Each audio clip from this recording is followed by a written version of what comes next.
እንግዲህ ወንድማችን ማስተር አብነት ከበደ ብዙዎቻችሁ በጸሎት ስታስቡ ነበር። አሁን ላይ ለተጨማሪ ሕክምና እንግዲህ ወደ ውጭ ሀገር ጉዞ እያደረገ ይገኛል። ታዲያ በዚህ ጉዞ ወቅትም ታዲያ የትራንስፖርት ወጪውን ሙሉ በሙሉ የኢትዮጵያ አየር መንገድ ኢቲ ፋውንዴሽን እንግዲህ በቢዝነስ ክላስ ማለት ነው እንደምትመለከቱት እኛ የተቀመጥንበት ቢዝነስ ላውንጅን ጨምሮ ከፍተኛ የተባለ ድጋፍን አድርጎልናል። በጣም ማመስገን እንፈልጋለን። እንዲሁም ደግሞ ሲልክ ሮድ አጠቃላይ ሆስፒታልም የሀገር ውስጥ ሕክምናውን ሙሉ በሙሉ እንግዲህ ስፖንሰር አድርጎት እንግዲህ ሕክምናውን አድርጓል። በርካታ ከፍተኛ የተባሉ የመንግስት አመራሮች ከጠቅላይ ሚኒስትሩ ጀምሮ እነ ክብርት አዳነች አቤቤ፣ ዶክተር ኤርጎጌ እና መስሪያ ቤታቸው እንዲሁም ደግሞ ዶክተር መቅደስን ጨምሮ በርካቶች እንግዲህ ድጋፍ አድርገውልናል። አፖስትል ታምራት ታረቀኝ፣ ኡስታዝ አቡበከር እንዲሁም ደግሞ ወንድም ካሊድን በደንብ ማመስገን እንፈልጋለን። አትሌት አማኔ በሪሶም ከፍተኛ የተባለ ድጋፍን አድርጋልናለች።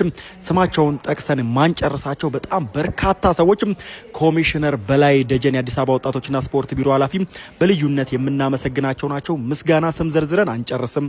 ነገር ግን ሁሉንም ለምስጋና እንግዲህ ከሕክምና በኋላ የምንደርስበት ይሆናል ብዬ አሁን ላይ እንግዲህ ብዙዎችን አላመሰገንኩም፣ ስምም አልጠራውም። ሁላችሁም የኢትዮጵያ ሕዝብ ምስጋና ይገባችኋል። እናመሰግናለን። ወንድማችን ታክሞ ሲመጣ ደግሞ ሙሉ የምስጋና ፕሮግራም የምናዘጋጅ ይሆናል። እናመሰግናለን።